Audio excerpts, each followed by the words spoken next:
I was sitting on Sarah's porch, watching the sunrise over Chesapeake Bay, when I found the folder my daughter-in-law left behind. That's when I knew they weren't just trying to help me anymore. They were trying to take everything. My name's Rick Miller. I'm 57, and I spent 35 years swinging hammers and running construction crews. Never thought I'd be fighting a war over a beach house, but here we are. Let me back up. 2 years ago, I lost my wife Sarah to cancer, 18 months of treatments, hope, and watching the strongest woman I knew fade away. She was a high school teacher for 30 years, loved those kids like they were her own. Used to grade papers at our kitchen table every night, red pen in hand, making sure every student had a chance to succeed. After the funeral, I couldn't stand being in our Charlotte house anymore. Every room reminded me of her laugh, her coffee brewing at 6 a.m., the way she'd hum while cooking dinner. The silence was killing me. That's when I remembered the cottage. Sarah's family built it back in 1968 on the Chesapeake Bay. Her uncle was a waterman, spent his whole life pulling crabs and oysters from these waters, saved every penny to buy that little slice of waterfront, 1,200 square feet of weathered cedar and memories. When he died, it went to Sarah's parents, then to Sarah when they passed in 2015. The place had been sitting empty for 3 years while Sarah fought her illness. We'd talked about fixing it up after I retired, maybe spending summers there. "Rick," she'd say, "when you hang up those work boots, we're going to watch sunrises from that porch every morning."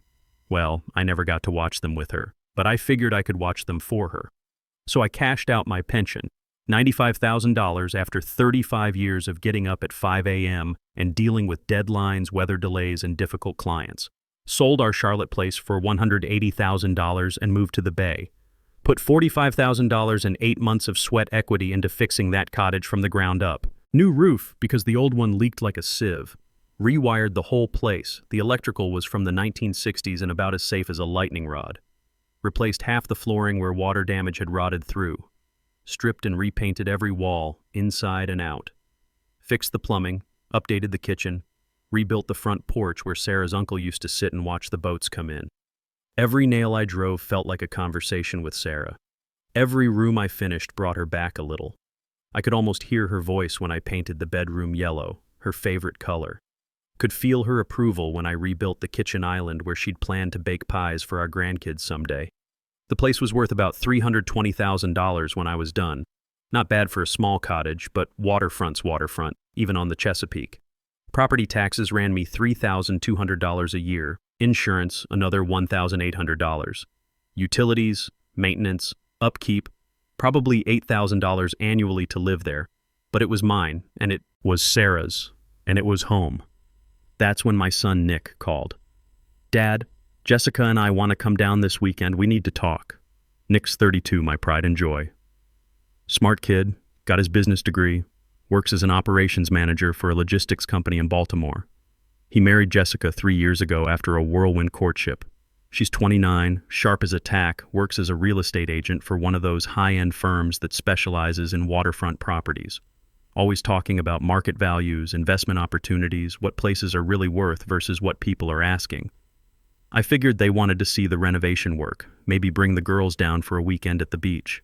They showed up Saturday morning with their 2 daughters, Emily, who's 8 and looks just like Sarah did at that age, and Grace, who's 6 and has Nick's stubborn streak.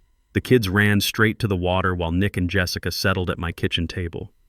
"Dad, this place looks incredible," Nick said, looking around at the new cabinets, the refinished floors, the way the morning light came through the windows I'd replaced. "You really outdid yourself." "Thanks, son. Your mom would have loved it." Jessica smiled that bright professional smile she gets when she's about to make a sales pitch. I'd seen it before when she was trying to convince Nick they needed a bigger house, a newer car, whatever caught her fancy. "Rick, that's actually why we're here. We've been thinking about your situation, my situation. Like I was a problem to be solved, a listing that needed to be moved. What situation would that be? Well, you're here all alone in this big house. And it's a lot of maintenance for one person, especially someone your age." I set down my coffee and looked at her. Jessica was wearing her business clothes even for a casual Saturday visit. Pressed slacks, silk blouse, that expensive watch Nick bought her for Christmas. She had her phone out, probably already taking mental notes about the property values in the area. "I'm 57, Jessica, not 87, I know. But be honest, how long can you really keep this up? The property taxes alone are $3,200 a year, plus insurance, utilities, upkeep. You're probably spending close to $10,000 annually just to live here. She'd done her homework, probably looked up the tax records, researched comparable properties, calculated carrying costs like she was preparing a market analysis. That's what good real estate agents do, I suppose. But this was my home, not a potential listing. Nick leaned forward, and I could see the concern in his eyes. Real concern, not the calculated kind. Dad, we're worried about you. You've been isolated down here for 2 years. Mom wouldn't want you living like a hermit. I'm not a hermit. I live here. But what's the plan? Jessica asked, pulling out her phone and opening what looked like a notes app. Realistically, in 10 years, you'll need something more manageable, maybe closer to family. There are some really nice senior communities near us in Baltimore. Senior communities. At 57. I watched Emily and Grace splashing in the shallow water, building something that might have been a sand castle or might have been a fort. They were laughing, carefree, the way kids should be. I'm not moving to a nursing home. Not a nursing home, Jessica said quickly, her tone switching to that practiced real estate agent patience. Active adult communities. They have golf courses, social activities, fitness centers. You'd meet people, make friends, get back to living instead of just existing. Nick nodded along. I could see he'd heard this pitch before. Think about it, Dad. You could sell this place, buy something smaller, and have money left over for travel, hobbies, whatever you want. Maybe take that Alaska cruise Mom always talked about. Sarah had wanted to see Alaska.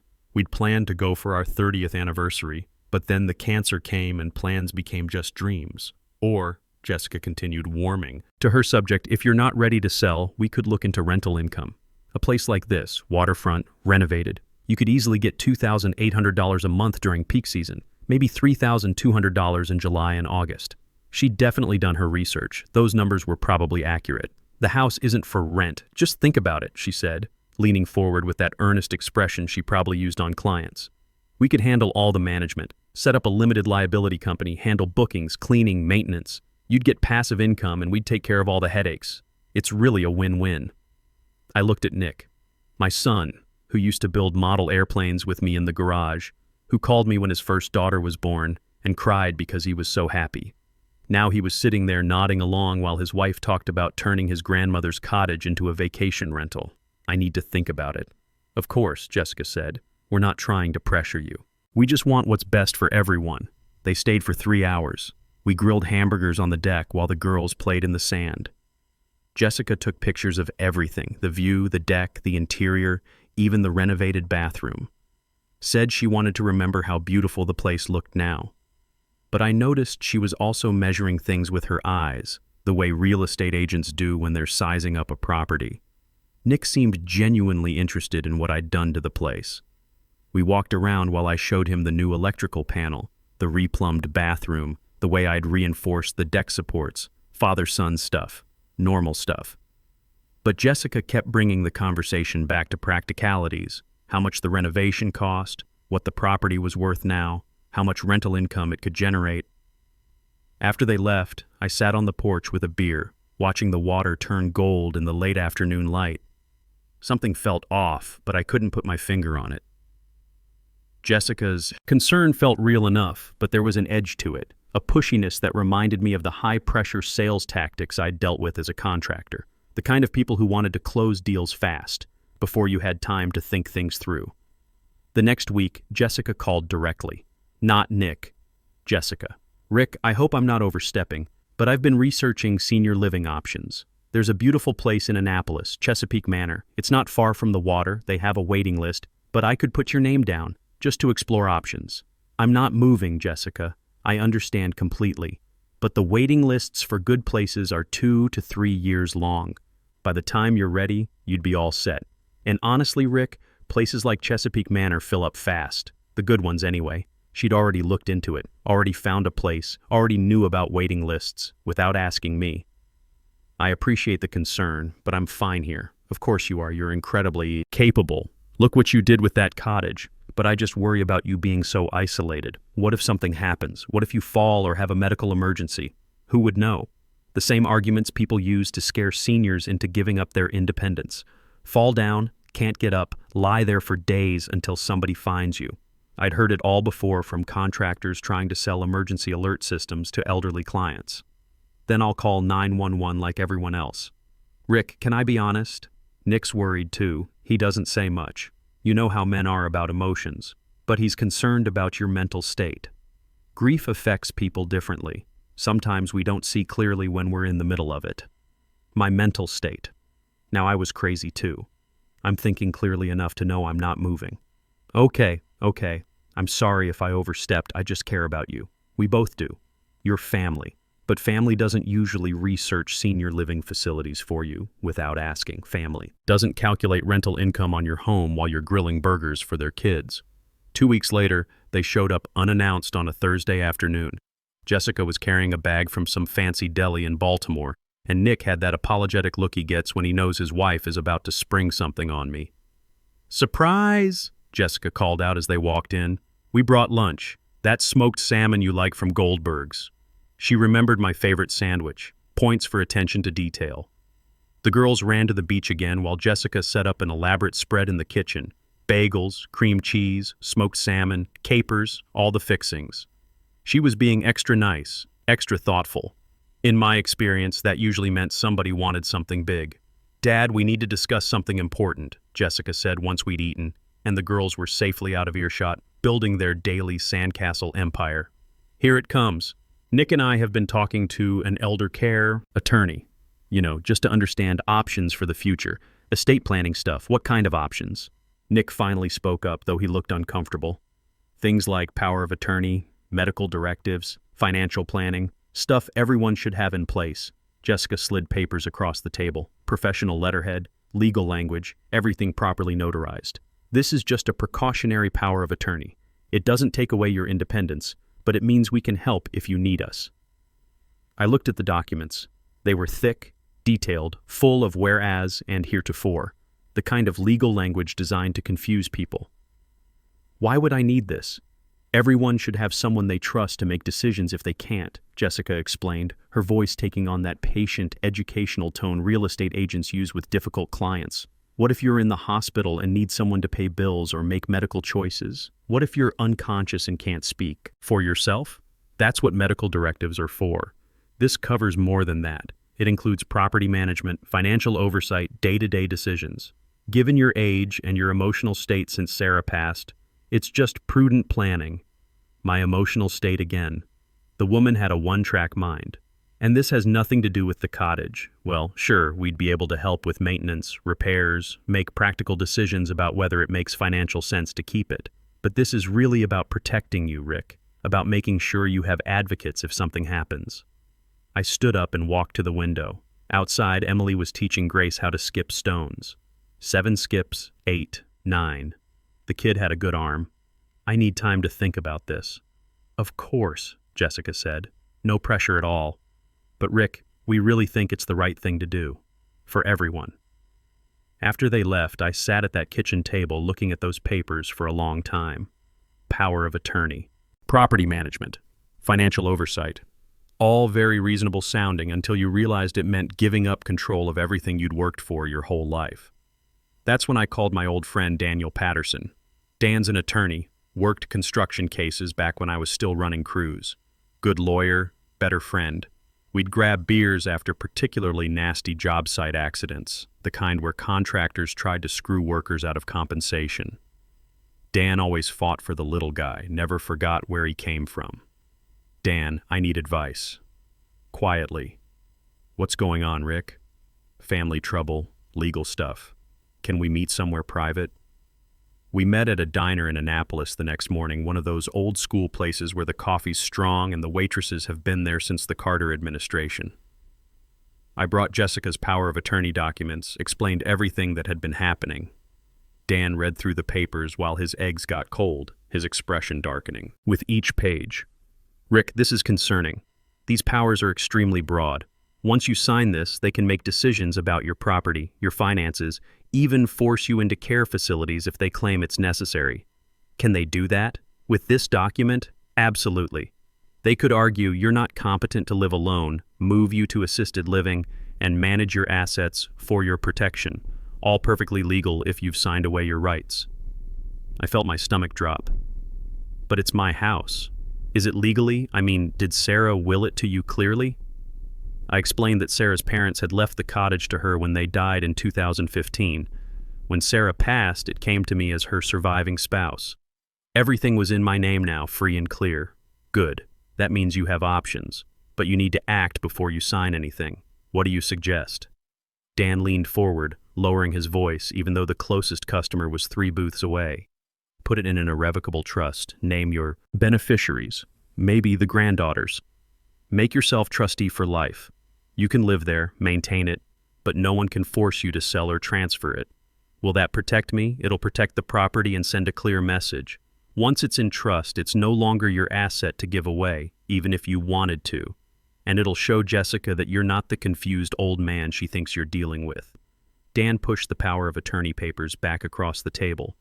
Rick, what your daughter-in-law is doing has a name. It's called financial elder abuse. She's using emotional manipulation and fake concern to try to gain control of valuable assets. Elder abuse? I'm 57. Age doesn't matter as much as vulnerability. You're a widower, living alone, grieving. To someone like Jessica, that makes you a target. I thought about that while Dan ordered more coffee. A target. Like I was some kind of mark in a con game. Do you want me to draft the trust documents? How long will it take? 2 weeks, if we move fast. But Rick, once you do this, there's no going back. An irrevocable trust means exactly that. You can't change your mind later. And the girls will inherit when I die? Emily and Grace, yes. Equal shares. They won't be able to access it until they're adults, but it'll be theirs. No one can take it away from them. I thought about Sarah, about what she'd want. She'd love those girls like they were her own grandchildren. Used to talk about teaching them to bake, taking them shell hunting, watching them grow up in the place where she'd found peace. Draft the documents. Over the next 2 weeks, Dan and I worked quickly but carefully. We created an irrevocable trust with Emily and Grace Miller as equal beneficiaries. I would serve as trustee until my death with full right to live in and maintain the property. I could make improvements, handle repairs, even rent rooms if I wanted to, but I couldn't sell it, mortgage it, or give it away. More importantly, no one could force me to do any of those things either. The legal fees came to $3,500, money well spent for peace of mind. Dan walked me through every page, explained every clause. We recorded everything with Anne Arundel County. Legally, I no longer owned the cottage, the Miller Family Trust did, but I had every right to stay there for the rest of my life. One more thing, Dan said as we finished the paperwork. You might want to change your will too. Make sure Jessica can't contest anything if something happens to you. Good thinking. And Rick, don't tell anyone about this until you're ready. Element of surprise works in your favor. 3 days after we finalized everything, Jessica called. Her voice sounded different, more urgent, less patient. Rick, can we come down Saturday? There's something we really need to discuss. What do we need to discuss? It's better in person. Trust me, it's important. And Rick, we've been talking to some financial planners. There are some opportunities you should hear about. Financial planners now, the pressure was escalating. What kind of opportunities? Investment strategies, income planning, asset protection, stuff that could really benefit you long term. Asset protection. That was rich, coming from someone who wanted me to sign away control of my assets. I'll see you Saturday. That week, I did something I hadn't done since Sarah died. I called some of my old crew, guys I'd worked with for years who knew about contracts and legal stuff because construction's full of both. Word gets around fast in the trades about who to trust and who to avoid. Rick, good to hear from you. How's retirement treating you? Can't complain, Bobby. Listen, you ever deal with elder law attorneys, family trying to get power of attorney? Oh man, my uncle went through that. His stepkids tried the same thing, wanted to put him in a home and sell his house. Had to lawyer up fast. How'd that work out? He put everything in trust for his grandkids. Stepkids couldn't touch it after that.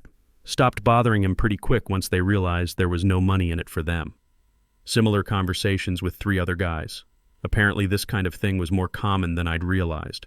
Adult children pressuring aging parents, using concern as a weapon to gain control of assets. By Saturday morning, I was ready. The trust documents were in my office safe. The property deed showed the Miller Family Trust as owner. Jessica could bring all the financial planners and power of attorney papers she wanted. I had bigger guns now. They arrived at 2 p.m. sharp. No kids this time, just Nick and Jessica, both dressed like they were going to a business meeting. Jessica carried that same leather portfolio, but now there was something else in her expression. Determination, like she'd decided this was the day to close the deal.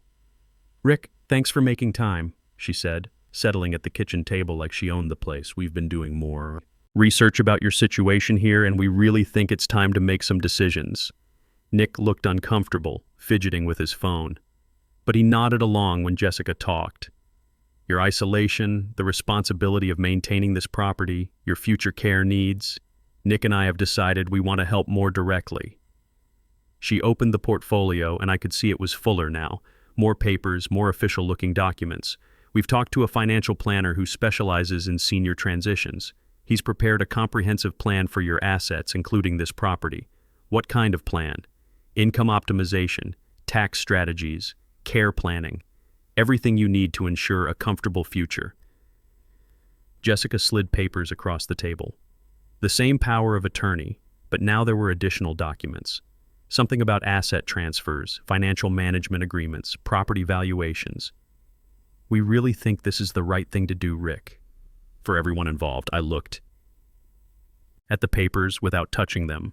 Professional letterhead, lots of legal language, everything designed to look official and trustworthy. "And this still has nothing to do with the cottage. Everything we're proposing is about securing your future," Jessica said. "But yes, we'd be able to make practical decisions about the property, whether it makes sense to keep it, rent it, or sell it for something more suitable." There it was, the real agenda, finally on the table. I stood up and walked to the window. Outside, a family was setting up for a day at the beach.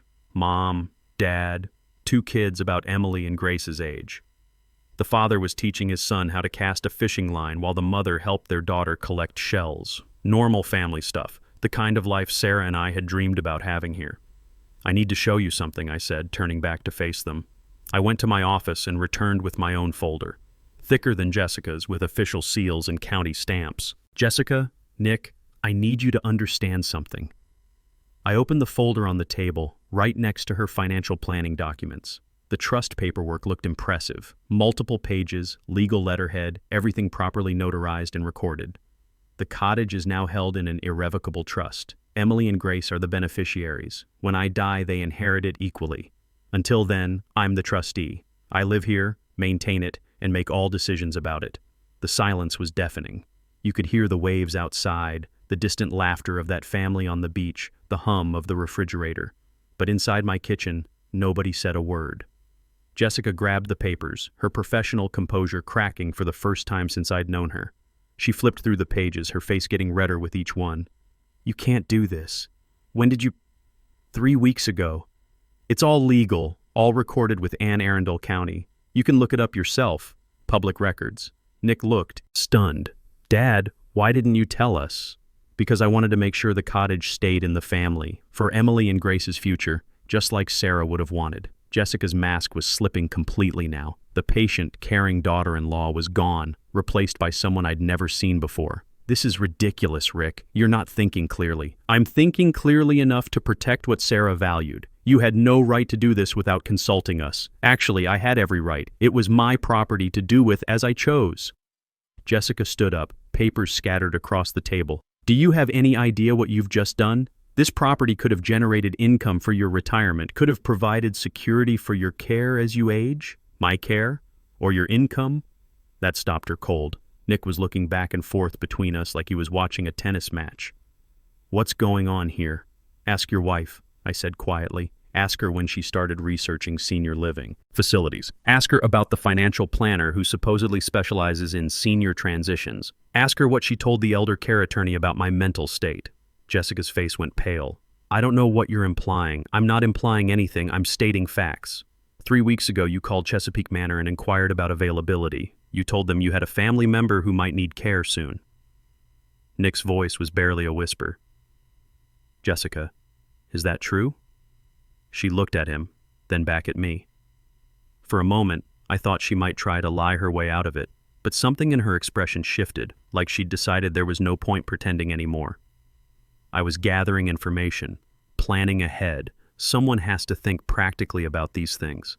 Planning to put my dad in a nursing home? Planning for realistic scenarios. Your father is 57 years old, living alone in a house worth $320,000, with no plan for the future except to rot away by himself. The room went dead quiet again. Nick stood up slowly. Get in the car, Jessica. Nick, I'm trying to help your family plan for... Get in the car. Now. You're making a mistake, both of you. This trust is going to cost you hundreds of thousands of dollars in potential income. Nick's voice was steel. I said get in the car. She grabbed her portfolio, her phone, her purse. At the door, she turned back one last time. You'll regret this, Rick. When you're old and need care and have no money because you've tied it all up in a trust, remember this conversation. I'll remember it just fine. After she left, Nick sat back down, head in his hands. Dad, I'm so sorry. I had no idea she was... I know, son. Jessica's good at making things sound reasonable. She was really planning to put you in a home. She was planning to get control of this property. The senior living facility was just a way to make it sound like caring instead of greed. We sat there for a while, listening to the waves, watching that family pack up their beach gear.